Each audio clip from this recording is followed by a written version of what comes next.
নিজের চোখের সামনে পড়তে দেখছি, কিন্তু এটা যে কিছু যে করবে এত পরিমাণ তাপ ছিল, এত পরিমাণ সব কিছু ছিল যে এটা মানে বলে বোঝানোর মতো না। যে বাচ্চারা জাস্ট 2টা বাচ্চাকে সেভ করতে পারছি, আমার নিজের হাতের কি জাস্ট 2টা বাচ্চাকে সেভ করতে পারছি। আর অন্য যারা ছিল সবাই আসছে, মানে জানালা কেটে বের করতে হয়েছে ওদেরকে, মানে এমন একটা পরিস্থিতির মধ্যে অনেক খারাপ অবস্থা ছিল। এখন সব কিছু হ্যান্ডেল আছে, যারা সুরক্ষিত আছে ওদেরকে রেস্কিউ করা হয়েছে, যারা আহত হয়েছে ওদের সবাইকে হসপিটালে পাঠানো হয়েছে। যা হয়েছে আলহামদুলিল্লাহ, সবাই যাতে সুস্থ হয় এটাই।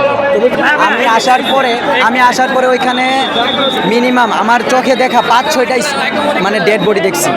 মানে ওদের হচ্ছে মানে পার্টস ছিল, মানে বুকের পার্টস, পেটের ভিতরের পার্টস, কেল্লা কাটা এরকম অবস্থায় দেখতে পেয়েছি। ওদেরকে তাড়াতাড়ি অ্যাম্বুলেন্সে করে নিয়ে হয়েছে ওদের বডি পার্টসগুলোকে। দেন ওইখানে ছিলাম উদ্ধার কাজে, আমি একজন রবার, ও ছিল, আমরা দুজন উদ্ধার কাজে ছিলাম এবং দেখছি অনেক হতাহত হয়েছে, ওদেরকে বের করে রেস্কিউ করা হয়েছে। এখন পরিবেশ মোটামুটি শান্ত, সব কিছু ঠিক আছে, ভিতরে এখন উদ্ধার কাজ চলতেছে। আমরা আসার পরে স্পট ডেট মনে করেন কি সব মিলে যেতগুলো দেখছি 15-20 দিন হবে, 15-20 দিন হবে। আর অনেকে হসপিটালে ভর্তি আছে, ক্রিটিক্যাল অবস্থায় আছে এখানে। এমনকি আমাদের অনেক স্যারদের ছেলে মেয়ে আছে, আমাদের এক মিস আছে, ওনার মেয়ে মারা গেছে।